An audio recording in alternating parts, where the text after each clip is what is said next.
Bonjour à toutes et à tous, ravi de vous retrouver à la une de l'actualité de ce mercredi 18 janvier. Emmaüs agit contre le mal logement. Vous entendrez la présidente de l'association dans la région.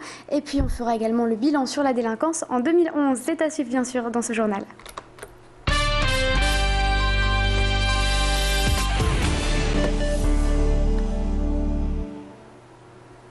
Et on commence par cette information. Un corps a été retrouvé hier en fin d'après-midi dans le jardin d'une maison de l'île Fives. D'après les premières indications, il s'agit de Simon Cordier, disparu depuis le 30 décembre dernier. Ses papiers d'identité ont été retrouvés dans l'habitation, fouillés dans le cadre de l'enquête. Une autopsie devrait confirmer l'identité de Simon Cordier dans la journée. L'occupant de la maison a lui-même indiqué aux policiers qu'un corps était enterré dans son jardin. Il a été arrêté et toujours en garde à vue. Cette dernière a d'ailleurs été prolongée. À l'origine de ce drame indifférent au sujet d'une affaire de stupéfiants. D'après le parquet, un appel avait été lancé, je vous le rappelle, pour retrouver Simon Cordier, conjointement à un autre jeune garçon, Romain Climat, jeune homme de 26 ans, toujours disparu de son domicile d'Helem depuis le 4 janvier dernier. Il n'a depuis donné aucun signe de vie. Je vous le rappelle, il est brun, les yeux verts et mesure 1,78 m. Si vous avez des nouvelles, contactez la police de Lille au 03 62 59 80 00. À noter également qu'aucun lien n'est établi entre les deux affaires. Moins 2,4% recul de la délinquance globale en 2011 dans le Nord. Une tendance contrastée par quelques points noirs, par exemple les cambriolages de locaux industriels et commerciaux. À noter que les cambriolages au domicile ont quant à eux diminué de 3,7%. Sur les routes, à noter qu'en 2011, 80 personnes ont été tuées, soit 5 de moins qu'en 2010. Les motards sont par ailleurs plus touchés que les autres par les accidents, avec 23 tués cette année. Une baisse globale de la délinquance due en partie au renforcement des activités des policiers et des gendarmes ces dernières années, ainsi que leur réorganisation. Plus de détails au micro d'Aurélien Flamand. Nous avons quelques points noirs, vous en avez rappelé un, c'est les violences non crapuleuses. Alors c'est un mot qui en fait couvre essentiellement les violences intrafamiliales. Nous savons qu'il reste là une progression relativement faible, mais il y a une petite progression. C'est donc un objectif de maîtriser cette évolution. Le deuxième point noir qui reste, où il y a également une évolution positive, ce sont les cambriolages dans les locaux industriels et commerciaux qui attirent évidemment les équipes de cambrioleurs et pour lesquels nous avons également une progression.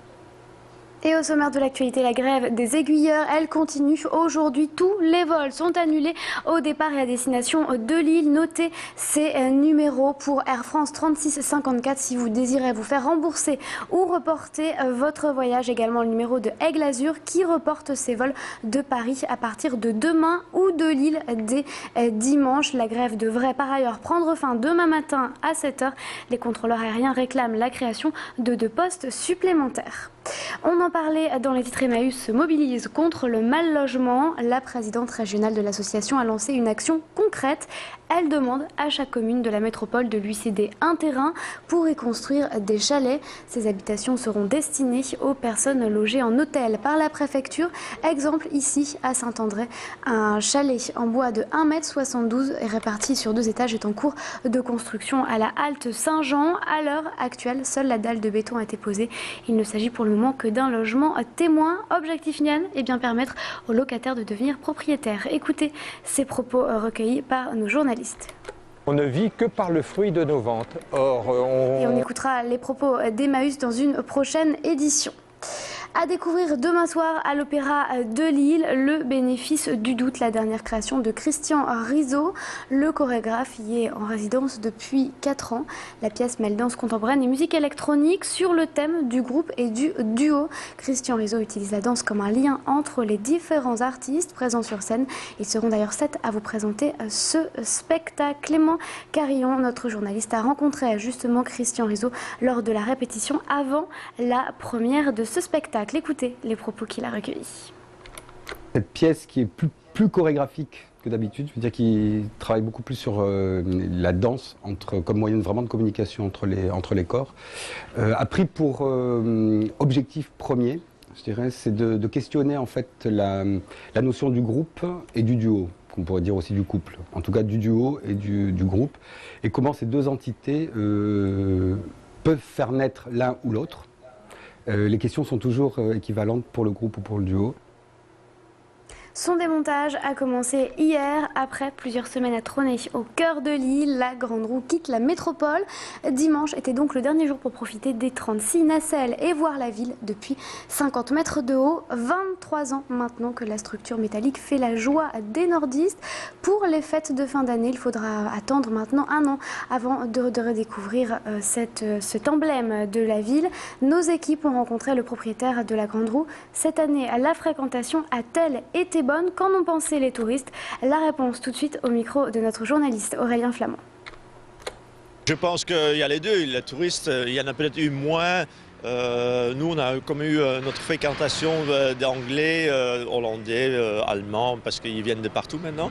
Et je pense aussi que les Lillois ont profité aussi. Et on a eu de nombreuses personnes qui ont dit qu'ils sont revenus après 2 ans d'absence sur la Grande Roue parce qu'il a fait trop froid ou trop de neige les autres années.